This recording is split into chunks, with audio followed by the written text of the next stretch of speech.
म्हणून लाडक्या बहिणींची योजना 1,500ची आम्ही 2100 रुपये करण्याचा निर्णय घेतला. 2100 रुपये. आणि लाडक्या बहिणींना सुरक्षा देण्यासाठी महिला पोलीस दलामध्ये 25,000 महिला भरती करण्याचा निर्णय आम्ही घेतला. महिलांना सुरक्षा देण्यासाठी. लाडकी बहीण सुरक्षित बहीण. तपासल्या म्हणाले बॅगा काय तपासा तपासा तपासा. अरे आमच्या पण लोकसभेला तपासल्या. आम्ही कधी नाही म्हणालो नाही. तुमचा बॅग तपासल्यावर कुठला आहेस उघडा, तुला नंतर उघडतो. काय तुझं बघतो. अपॉइंटमेंट लेटर काय काय खिशात घेऊन फिरतात अपॉइंटमेंट.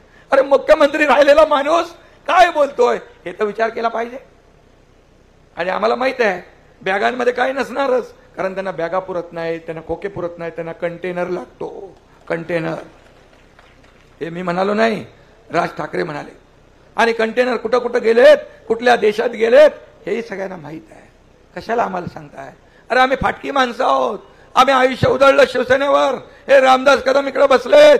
शिवसेना प्रमुख बाळासाहेबांचे साथी सोबती.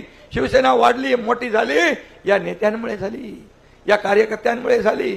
तुम्ही तर आलात आयत्या बिळावर नागोबा बसलात, पण तेही तुम्ही नीट चालवू शकला नाही. बाळासाहेबांचे विचार मोडून तोडून टाकले तुम्ही. बाळासाहेबांच्या विचाराला मोठ माती दिली. आणि या एकनाथ शिंदेने धाडस केलं.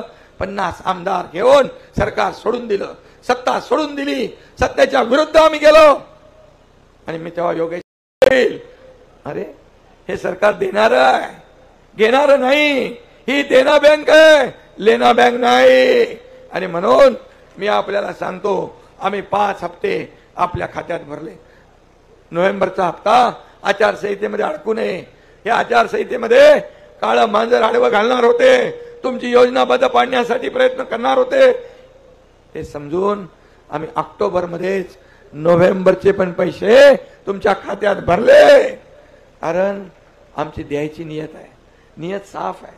आम्हाला बाळासाहेबांनी सांगितलंय शब्द द्या, पण शब्द देताना 100 वेळा विचार करा. एकदा शब्द दिला की मागे फिरायचं नाही. म्हणून आम्ही नोव्हेंबरचे पण पैसे दिले. तुम्हाला मी सांगतो माझा शब्द आहे की आता 20 तारखेला मतदान होईल. हे मतदान झाल्या झाल्या तुमच्या खात्यात डिसेंबरचे पैसे पण पडल्याशिवाय राहणार नाही. हा शब्द मुख्यमंत्री असताना कोविडमध्ये, फक्त कोविडमध्ये, खिचडीमध्ये, डेड बॉडी बॅग मध्ये, कोविड सेंटर मध्ये पैसे खाण्याचं काम तुम्ही केलं. इकडे माणसं मरत होती, तिकडे पैसे मोजले जात होते. हे कुठं फेडणार पाप, कुठं फेडणार पाप. आणि म्हणून तुम्ही आमच्यावर खोके खोके खोके खोके काय करताय.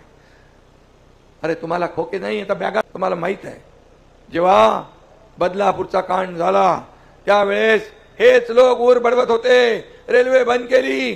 बंद 8-10 तास रेल्वे रोखून धरली.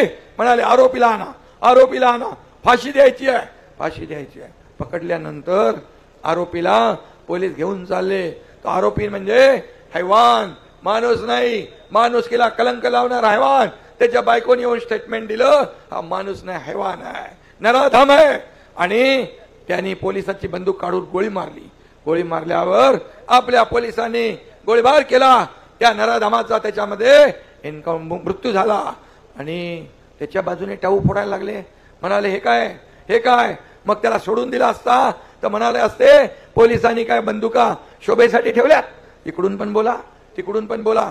पण जागेवर निर्णय घेतला तो बरोबर घेतला ना.